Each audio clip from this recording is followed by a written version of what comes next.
You've seen this before, right? The two-person horse costume where one gets to be the head and whoever lost the coin toss gets to be the rump? This is called the Pantomime Horse, and it's at least 1,000 years old, with roots to horse costume traditions even older. Similar to Christmas Krampus traditions, which we've discussed here, pantomime is also a community event of dressing up and going house to house to party. Back in 2013, the Guinness World Record was set for the largest pantomime horse race, with almost 50 horses. I'm your host, Underbite, and the skin parts of the theater are culturally apt.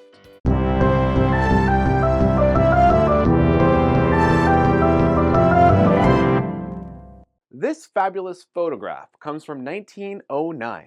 It shows off a panto animal wearing their skin.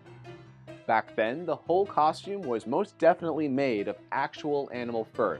Synthetic fur wouldn't be invented for another 20 years, and not widely commercially available until another 20 years. These pantomime animal roles for the stage were called skin parts, named for the animal skin costume they had to wear for their performance. Judging by these photos, they probably took some time to put on, too. Pantomime theater traces back to the 1700s and has even older roots in classical Italian commedia dell'arte, where performers used expressive masks. This is actually where happy sad faces come to represent the theater. It's the first modern version of professional theater that has roots in ancient Roman plays. Actors would take on stock characters like the old man, the dame, which was usually a cross-dressing man, the fool or harlequin, mischievous servants, or gallivanting military officers. They would usually perform outdoors in temporary venues during festivals and holidays. It's described as a mashup between clowning, burlesque, satire, and lower-class popular theater. Pantomime plays were popular entertainment, considered beneath the high arts realm of British theater. They were not treated as equally worthy to record or remember, so any photos we have are all the more special because of this. These pre-movie performances seem forgotten today, relegated to the realm of children's entertainment. Plays included Peter Pan, Puss in Boots, and Mother Goose. This isn't a history of theater, though. It's a history of fursuits.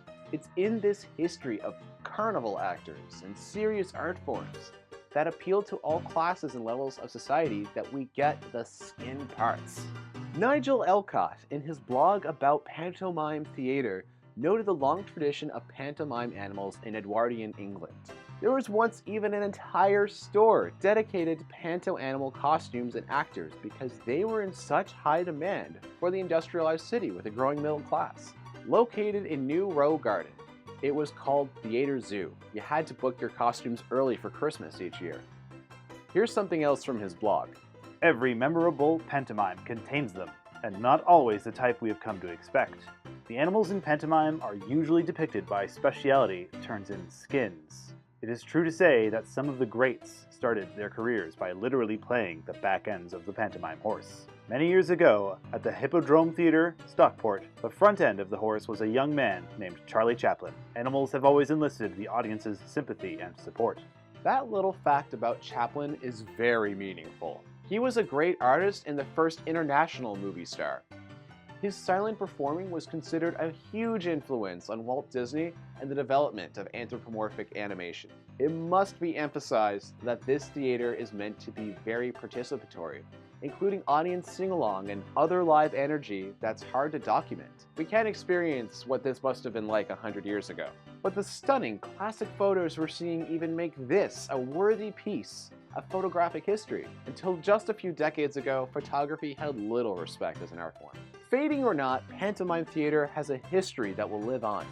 Britain's Victoria and Albert Museum has the best article we've found that mentions panto animals. It talks about the methods of a famous Victorian-age animal actor, Charles Laurie. He was widely publicized in his time, but doesn't even have a Wikipedia or Wikifur page written about. He could inspire the making and performing of fursuits today. Charles Laurie's imitations were exceptional for the accuracy with which they reproduced the movements of different animals. When rehearsing for a part, he spent hours watching the animal he would be impersonating. He borrowed a poodle in the weeks before Babes in the Wood opened so that he could observe it. The performances were extremely physically demanding, and Laurie had to be an acrobat as well as an actor. In Babes in the Wood, the poodle performed tricks such as jumping through a hoop, and he was described in a review as the most agile performing poodle ever seen. An 1893 interview with him could have been very well written by a modern fursuit maker. It was no easy matter to get a proper skin or costume made.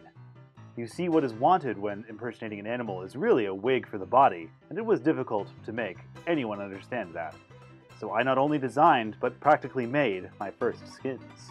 Laurie's monkey impersonation was so good that it brought up controversy about Darwinism, a hot topic at the time. As anthropomorphic characters, panto animals lacked original personas per se, but as we've discovered, there was a lot of freedom in the design and characterization of their roles. The old articles, when pieced together, give a thrilling emotional story of these actor animals. Furries bring that personality to create their own world and a fandom for it. Going to a con or a fur meet in a fursuit is sort of like pantomime or commedia dell'arte. It follows similar rules of character.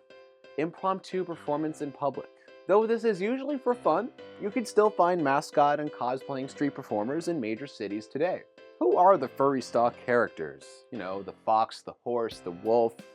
In some ways, these tropes are similar to the stock characters of this old acting style. The trickster, the dumb beauty, the militant gallivanter, all played out in silent mime. Whether furry fans have studied theater or not, I think we can find furriness connecting them to history. It's exciting to uncover lost connections that may be overlooked by nearly everyone in furry fandom.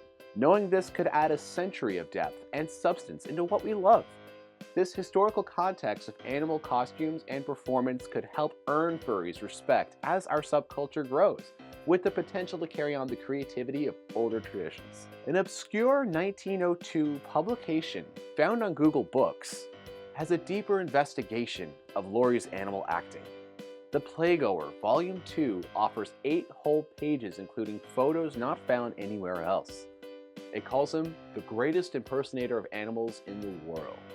Mr. Laurie's happiest time is when he's on 4 legs, and in one of his many animal roles, creating boundless delight and astonishment to human beings of all ages and sizes.